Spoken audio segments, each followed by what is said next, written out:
Assalamualaikum warahmatullahi wabarakatuh dan salam sejahtera. Saya Muhammad Asyid bin Ayaz Ahmad berada di sini pada pagi ini untuk memberikan pembentangan bagi mata pelajaran falsafah dan isu semasa. Pembentangan kami bertajukkan epistemologi dan isu semasa. Epistemologi dan isu semasa terbahagi kepada 3 subtopik iaitu implikasi relativisme pasca moden dalam kehidupan, yang kedua jawapan agama dan tradisi terhadap relativisme pasca moden, yang ketiga merupakan senario dan kajian kes. Sebelum saya memulakan, saya ingin memberitahu setiap ahli kumpulan kami mempunyai bahagian tersendiri yang akan dibentangkan sewaktu pembentangan ini. Kumpulan kami terdiri daripada 9 orang iaitu Encik Syafiq, Encik Syamim, Encik Surin Kumar, saya, Encik Farouk, Encik Kanapati, Encik Anggapan, Encik Sailesh dan Encik Hazib. Dengan ini kita mulakan bagi bahagian 10.1 iaitu implikasi relativisme pasca moden dalam kehidupan. 10.1.1 iaitu ideologi pasca moden relativism. Kita kena memahami apa itu ideologi bagi pasca moden relativism. Apa itu relativism sebenarnya? Ia merupakan satu istilah yang digunakan untuk menggambarkan sesuatu perkara yang bersifat tidak mutlak dan tidak tetap. Ia berubah mengikut persekitaran sebenarnya. Doktrin bahawa kepercayaan bagi relativism merupakan bahawa ilmu pengetahuan, kebenaran nilai moral ditentukan secara berkait dengan budaya masyarakat dengan konteks persejarahan. Teori dan pengetahuan, mereka mengatakan bahawa penilaian adalah relatif dan berbeza menurut 3 perkara iaitu yang pertama situasi, yang kedua peristiwa dan yang ketiga individu yang mengalaminya.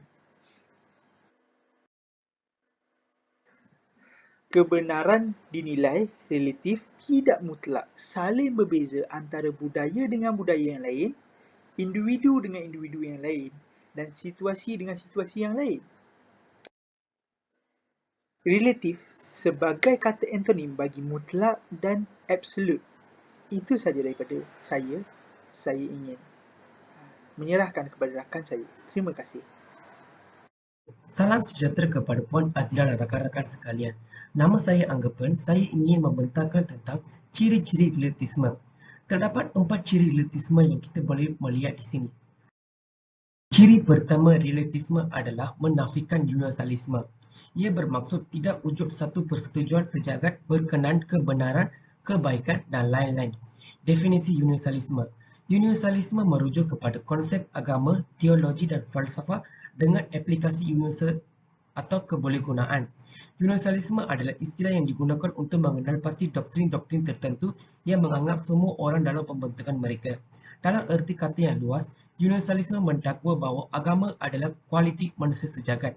Ini boleh dibezakan dengan agama bukan universalis. Agama dalam konteks ini ditakrifkan sebagai satu set kepercayaan mengenai sebab alam dan tujuan alam semesta, terutamanya apabila dipertimbangkan sebagai penciptaan agensi atau agensi luar biasa dan biasanya melibatkan kebaktian ibadat dan ritual, dan sering mengandung aturan moral yang mengatur tingkah laku manusia. Ciri relativisme yang kedua ialah menafikan absolutisme. Ia bermaksud tidak wujud nilai-nilai yang bersifat tepat dan tidak berubah seperti nilai kebenaran, kebaikan, keburukan dan lain-lain. Maksud absolutisme. Ia bermaksud prinsip yang menekankan bahawa perintah mestilah mempunyai kuasa yang mutlak atau tidak terbatas. Dengan kata lain, absolutisme adalah sistem pemerintahan khas monarki tradisional di mana semua kekuasaan dilaksanakan oleh raja. Ciri utama absolutisme adalah bahawa kekuatan politik penguasa adalah mutlak, iaitu tidak dikenakan apa-apa batasan institusional di luar hukum ketuanan itu sendiri dan semua tindakannya dibenarkan kerana mereka selalu mencari kebaikan bersama. Dalam absolutisme, tidak seperti sistem republik, tidak ada pembahagian kuasa. Dengan cara ini, raja memerintah negara sesuka hatinya, dia membuat undang-undang, dia mentadbir dan memberikan keadilan dan dia selalu memiliki kata terakhir dalam semua hal yang berkaitan dengan bangsa. Ciri relativisme yang ketiga ialah menafikan objektivisme. Ia bermaksud nilai kognitif, etika dan estetika tidak bebas dari pengaruh minda, iaitu mind independent. Nilai ini tidak mampu bebas tanpa bergantung kepada pemikiran manusia yang saling berbeza. Definisi objektivisme. Ia bermaksud fahaman atau kecenderungan yang menekankan apa yang objektif. Objektivisme adalah konsep falsafah dan asasnya ontologik ditakrifkan oleh dua makna iaitu pertamanya ialah sikap dalam hubungan dengan dunia yang keistimewaan dan hanya berdasarkan apa yang disajikan sebagai realiti diyakini sebagai hasil semangat.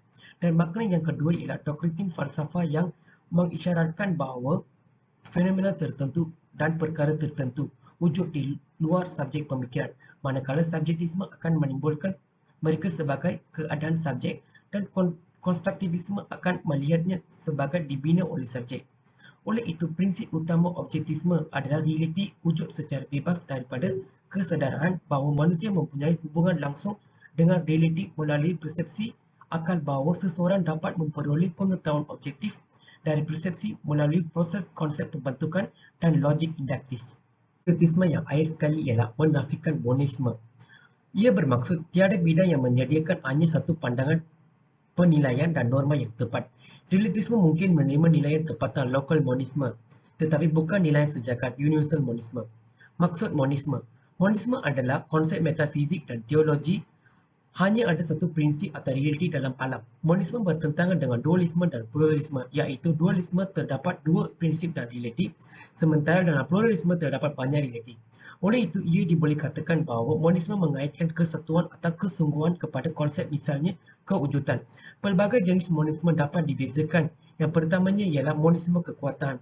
Ia menyatakan bahawa semua perkara yang ada kembali ke sumber yang berbeza dari mereka. Misalnya di Neoplatonisme, semuanya berasal dari yang satu. Dalam pandangan ini, hanya satu perkara yang asalnya ontologi atau sebelum yang lain. Selain itu, monisme wujud. Ia menyatakan bahawa secara tegas, hanya ada satu perkara iaitu alam semesta yang hanya boleh dibaikkan secara artifisial dan sewenang-wenangnya kepada banyak perkara. Seterusnya, bahan monisme. Ia menegaskan bahawa pelbagai perkara yang dapat dijelaskan dari segi satu kenyataan atau zat. Bahan monisme ini menunjukkan bahawa hanya ada satu jenis barang yang wujud, walaupun banyak perkara mungkin terdiri daripada perkara ini, misalnya perkara atau fikiran.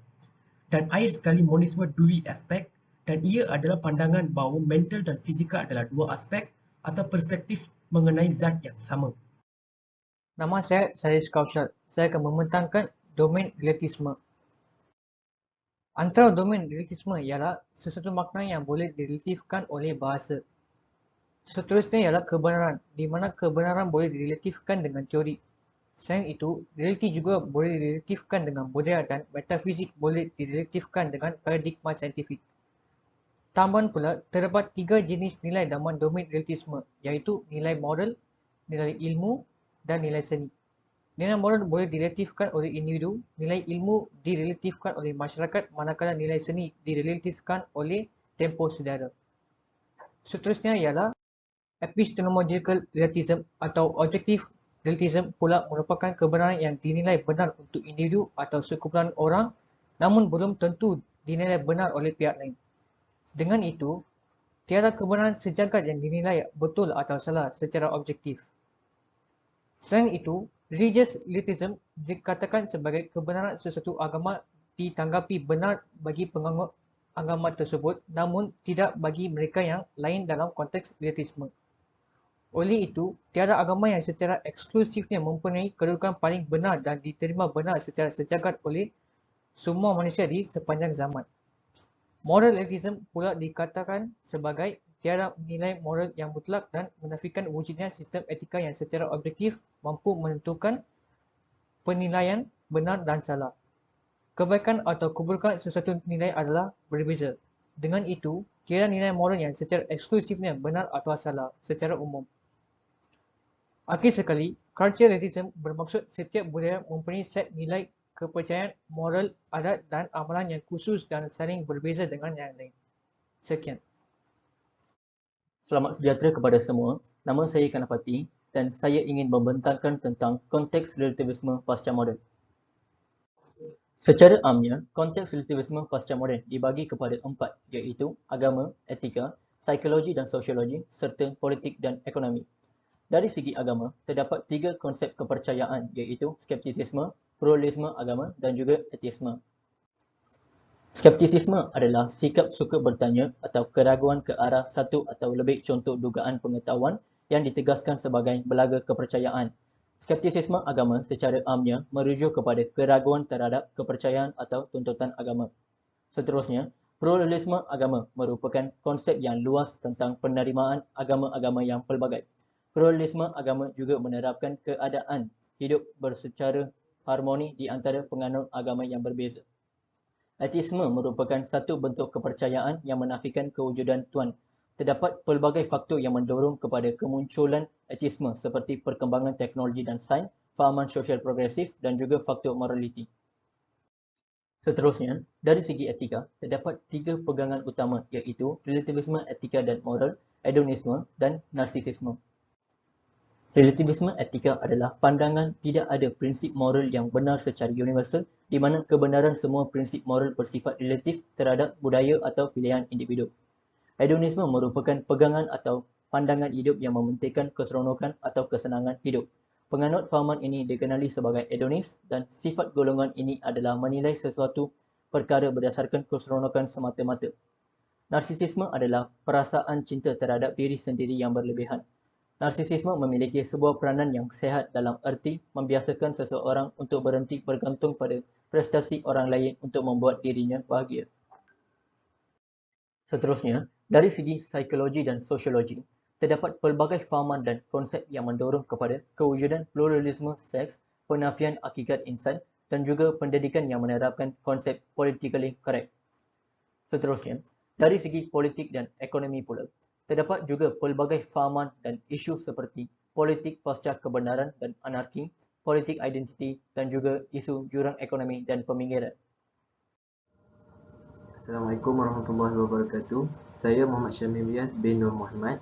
Untuk subjek falsafah dan isu semasa, kami telah diberi tajuk epistemologi dan isu semasa dalam kurungan ideologi untuk pembentangan subjek tersebut. Okey, saya diberi tanggungjawab pula untuk membentangkan tentang implikasi relativisme pasca moden. Apa implikasinya? Mari kita lihat. First, yang pertama sekali, undang-undang. Dari aspek undang-undang. Dari aspek undang-undang, penolakan autoriti dan tradisi. Manakala dari aspek sejarah, menulis sebuah sejarah, sejarah dijadikan sebagai fiksyen.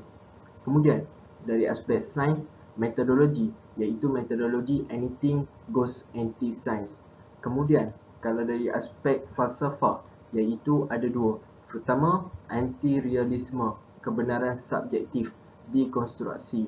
Kemudian masyarakat yang merasa unggul dan mengukur budaya orang lain berdasarkan budaya mereka sendiri. Mari kita lihat pula dari aspek budaya, implikasi pasca moden kepada aspek budaya.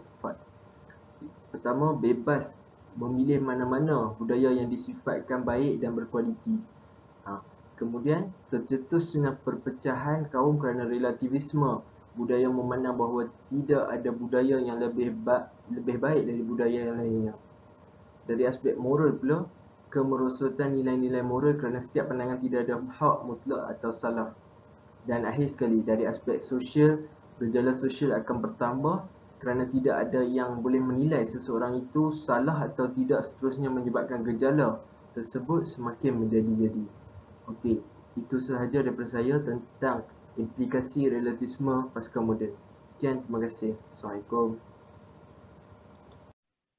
Assalamualaikum dan selamat sejahtera. Saya Muhammad Farouk ingin membincangkan tentang agama dan tradisi keilmuan sebagai jalan penyelesaian. Hal ini disebabkan kegagalan tamadun barat sama ada dalam konteks aliran pemikiran moden maupun pasca moden ialah kecelaruan binaan epistemologi, ontologi dan aksiologi dalam memahami makna kebenaran dan kebahagiaan hidup. Sebagai contoh, mereka keliru dalam memahami tujuan kejadian manusia dan gagal membangunkan unsur dan potensi kejadian secara harmoni, seimbang dan bersepadu. Selain itu, mereka tolak peranan agama dalam menentukan tujuan kehidupan. Sebagai contoh, mereka tidak mengakui bahawa Tujuan kejadian manusia adalah sebagai khalifah Allah Subhanahu Wa Taala berasaskan konsep penghambaan dalam mencapai kesejahteraan hidup di dunia dan akhirat. Golongan pasca moden juga menolak konsep kejadian manusia berasaskan unsur rendah iaitu tanah dan unsur tinggi iaitu roh seperti spiritual kalbu. Seterusnya, aliran pemikiran moden dan pasca moden telah jauh menyimpang dalam mencapai kesejahteraan dalam pembinaan tamadun manusia. Justru, asas pembinaan falsafah moden yang berteraskan kebenaran akal dan faham positivisme hanya berupaya menyelesaikan masalah fizikal, bukannya unsur spiritual secara seimbang dan bersepadu. Demikian ideologi pasca moden yang berpegang kepada relativisme dan menolak ajaran agama telah pun mencetuskan kekacauan dan tak mungkin mampu memberikan penyelesaian kepada manusia sejagat. Itu sahaja daripada saya. Terima kasih.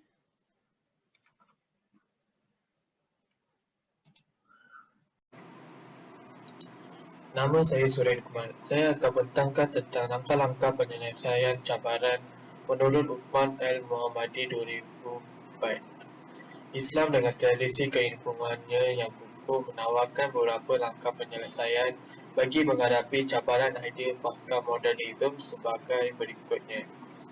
Yang pertama, manusia memerlukan kerangka fikiran yang berasaskan epistemologi, ontologi dan aksiologi Islam, sama ada dalam aspek keilmuan dan juga amalan.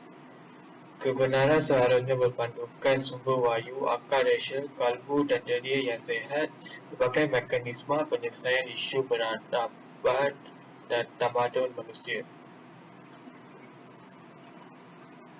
Seterusnya, kesilapan dan kepalsuan serta kekeliruan aliran pemikiran pasca modernisme perlu didedahkan berasaskan kepada pandang alam Islam. Langkah seterusnya, dalam konteks Malaysia, pembinaan identiti negara bangsa perlu kekal berteraskan budaya Melayu dan Islam serta budaya lain. Bahasa Melayu sebagai bahasa kebangsaan dan bahasa Inggeris sebagai bahasa teknologi dan hubungan antarabangsa. Penggunaan teknologi barat seperti teknologi maklumat dan komunikasi perlu dimanfaatkan secara bijak. Keutuhan identiti ini perlu mengakar bermula daripada pihak kepimpinan tertinggi sehingga ke akar umbi dan melibatkan setiap sistem sosial, ekonomi dan politik. Assalamualaikum. Nama saya Muhammad Syafiq bin Mat Safkat Husin. Saya akan membentangkan tentang senario dan kajian kes. Dalam aspek LGBT merujuk secara kelompok kepada golongan lesbian, gay, bisexual dan transseksual. Lesbian merujuk kepada hubungan sejenis wanita, gay hubungan sejenis lelaki, bisexual yang bermaksud cenderung untuk melakukan hubungan seks dengan lelaki dan wanita.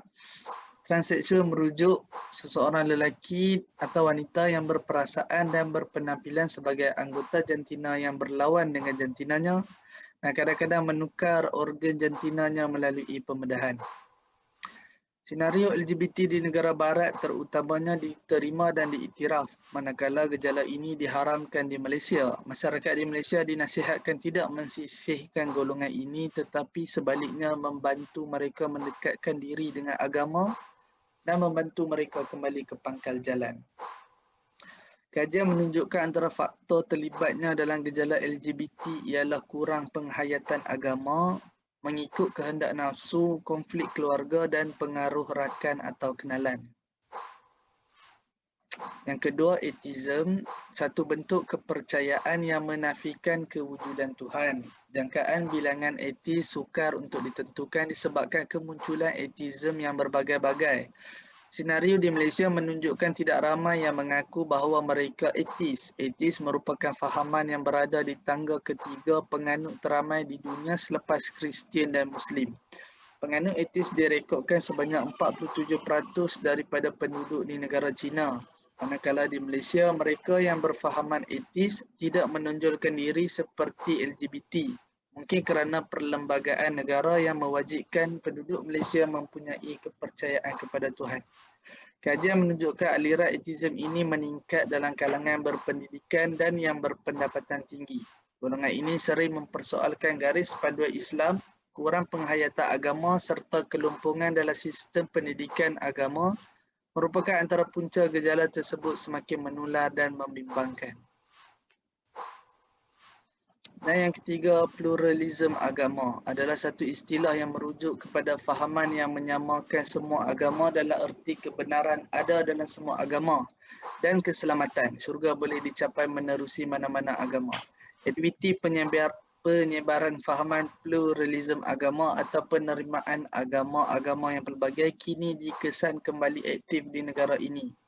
Didapati kini terdapat tidak kurang daripada 40 ajaran agama baharu dan kultus dari luar negara yang telah bertapak di Malaysia. Kumpulan-kumpulan ajaran agama telah menubuhkan persatuan dan bergerak melalui pertubuhan bukan kerajaan, NGO, kebajikan di samping menyebarkan fahaman agama. Kajian menunjukkan faktor-faktor pengaruh penyebaran pluralisme agama termasuk pengaruh melalui media massa, melalui badan-badan bukan kerajaan dan pengaruh melalui tokoh-tokoh berfahaman pluralisme. Sekian, terima kasih. Seterusnya, hedonisme. Seperti yang kita ketahui, hedonisme ini membawa maksud kesenangan, atau dalam erti kata lain menjadikan kesenangan dunia untuk beroleh ketenangan rohani. Gejala hedonisme di Malaysia telah menjadi ideologi gaya hidup bebas terutamanya remaja dan golongan belia setengah masyarakat kita. Ia menyusup masuk secara halus tanpa kebanyakan dari kita sedari. Berdasarkan kajian yang diperolehi, budaya hedonisme ini sebenarnya telah bertapak di Malaysia sejak era 60-an lagi, tetapi dalam skala yang sangat kecil. Budaya hedonisme mengutamakan hiburan dan pergaulan bebas semata-mata. Tak kisahlah apa cara sekalipun, asalkan ianya dapat menaikkan kepuasan berhibur pada tahap yang maksimum dan berterusan. Selain itu, budaya hedonisme yang menjadikan pegangan masyarakat kini telah mengundang pelbagai implikasi. Antaranya, implikasi terhadap ilmu pengetahuan. Hal ini kerana orang yang berilmu merupakan orang yang berfikiran untuk mengubah situasi hidupnya kepada kehidupan yang lebih baik. Dengan berbekalkan ilmu, manusia akan terselamat daripada pengaruh budaya dan ideologi yang merosak dan menyesatkan pemikiran. Kemudian, budaya hedonisme melahirkan manusia yang keras hati dan bersifat sombong kerana kemewahan yang mereka miliki menjadi hati mereka keras. Dan juga kemewahan yang mereka miliki telah merosakkan fitrah manusia dan menjadikan mereka berperasaan kasar dan sombong. Implikasi seterusnya, budaya hedonisme menggalakkan manusia melakukan kejahatan. Golongan yang terpengaruh dan berpegang teguh dengan materialisme mengajak manusia supaya memberi keutamaan kepada dunia dan menjadikan dunia ini sebagai matlamat dalam kehidupan. Kesimpulannya, hedonisme menggariskan keseronokan sebagai asas utama kehidupan. Konsep kebaikan dan kebahagiaan yang dibawa oleh hedonisme hanya berasaskan kepada keseronokan duniawi serta penumpuannya kepada kebendaan semata-mata. Selain itu, konsep keseronokan, kenikmatan dan kelazatan berjaya mempengaruhi masyarakat dalam pelbagai perbuatan yang merosakkan masyarakat. Kehidupan mereka yang bersifat individualistik dan materialistik ini dipenuhi dengan berpoya-poya, menghabiskan masa di tempat-tempat hiburan, minum arak, berzina dan sebagainya, dengan hasrat untuk mencapai satu matlamat, iaitu mengecap keseronokan, kebahagiaan dan kenikmatan duniawi. Pasca kebenaran adalah penyimpangan kebenaran yang disengajakan. Dengan kata lain, pasca kebenaran adalah manipulasi kepercayaan dan emosi dengan objektif mempengaruhi pendapat umum dari segi sikap masyarakat. Pasca kebenaran merujuk kepada penggunaan emosi bagi melepaskan emosi orang untuk mengubah pemikiran mereka dan pada masa yang sama menyembunyikan fakta. Pasca kebenaran juga adalah salah satu fenomena kebatilan yang datang selepas hilangnya kebenaran. Realiti ini bukan sahaja kita dapat lihat pada hari ini, bahkan ia telah tercatat dalam sejarah. Sejarah telah mencatat bahawa penindasan, fitnah, muslihat, tipu daya, propaganda, kekejaman, kezaliman dan banyak lagi muncul sedikit demi sedikit di atas pentas kehidupan manusia. Kemudian terdapat dua peristiwa di sebalik pasca kebenaran selepas menjadi perbualan ramai orang di dunia. Peristiwa pertama di sebalik fenomena pasca kebenaran adalah keputusan Britain untuk meninggalkan Kesatuan Eropah. Peristiwa kedua yang menguatkan fenomena pasca kebenaran adalah kemenangan Donald Trump dalam pertandingan politik di Amerika Syarikat. Dalam suasana politik hari ini, kebenaran bukan lagi hakiki tetapi bersifat relatif. Kebenaran boleh berubah-ubah mengikut keadaan dan kepentingan. Boleh juga diposisikan dalam pelbagai bentuk dan hubungan untuk mendapat maksud baharu yang selari dengan matlamat politik. Pada masa yang sama, kepalsuan dan kemanipulasi diposisikan sebagai kebenaran yang baharu. Banyak yang berlaku di negara kita sukar untuk ditanggapi sebagai kebenaran atau kepalsuan yang diposisikan sebagai kebenaran. Maklumat juga datang dalam dua bentuk yang berbeza, iaitu benar dan palsu. Tidak semua orang mampu membezakan antara kedua-duanya, apatah lagi bagi hamba media sosial. Oleh itu, media sosial juga berperanan dalam mewujudkan era pasca kebenaran, kerana sifatnya yang tidak dikenali yang menghilangkan rasa kesopanan dan memudahkan provokasi dilakukan dengan penuh kebencian, kemarahan dan ketakutan dengan mengaburkan fakta-fakta yang sebenar. Itu sahaja daripada kami. Sekian, terima kasih.